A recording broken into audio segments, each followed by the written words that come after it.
It's the second time, but this time around it was so stunning. I would say, well, it's beyond words, beyond description. I think it's really incredible when you think of神韻 is actually embodies so many things all together and so many levels. I think spiritual and body and then soul. It touches the hearts of many people. I think when you look at the dance, especially the choreographer, it was so precise. And when I see the dancers landing and when the jump looks so easy, but actually it tells me they have practiced so long. 郑敬基是前香港 TVB 资深艺人，因支持反送中运动被香港国安通缉。遭到强权威胁的人更体会自由的珍贵。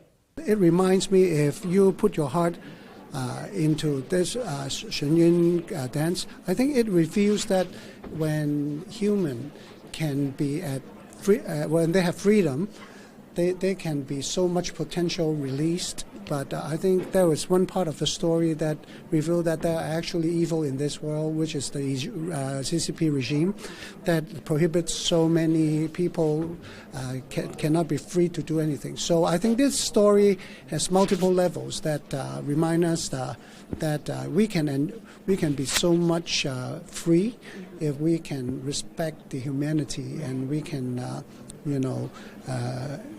aspire to be more to the beauty of the creation. 生长在香港，有超过30年跨媒体经历的郑敬基说：“看神韵之前，从没想到中国传统文化有如此丰富的内涵和神性。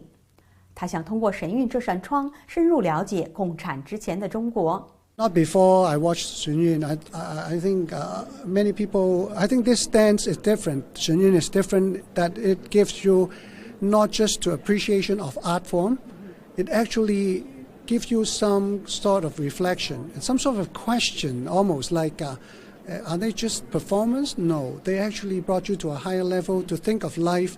How can you be more connected to spiritual things, to our root of being human? I think the spirituality, like I said, a person is not just going to work, going to just parties. I think it actually has multiple levels that you close to your heart and close to what is good and the goodness of life, and also you connect to the spiritual world realm that you will actually caters you, makes you think more towards the good. This is actually the reason that I come to see it again is because I really want to understand how a beautiful history of China before communism. You can see one regime. A lot of people will misunderstand that this is China now have economic power. But it is actually without not just economic power. I think more importantly is when people got the freedom, true freedom to participate in all aspects of life, it will bring forth like the choreographer and the choreography in dance. Will be very beautiful with history and different dance from different from heavenly, like they said, from heavenly to earth, the waters leave and all this different kind of folk dance. I think it reflects truly on if you can. Without the communism, I think the world would be a much better place. 郑敬基2025年参选加拿大联邦国会议员中，有亲身遭受中共跨境胁迫镇压。他认为，中共在阴暗中对神韵的威胁，恰恰是在提醒文明世界，集权暴政与人类文明的理念是根本的背道而驰。I think that's very insane for a performance like this has to face so threats like this, and I think it affects.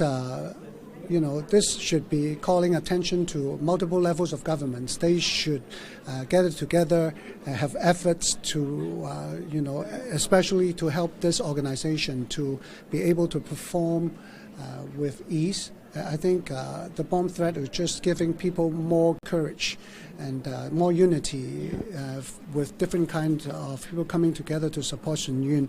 I think whoever did this terrorism, it's really a terrible regime. And, that reflects that神韻is doing the right thing, because bringing message of peace, of perseverance. So it's among humanity. I think what they did to神韻, it's a crime.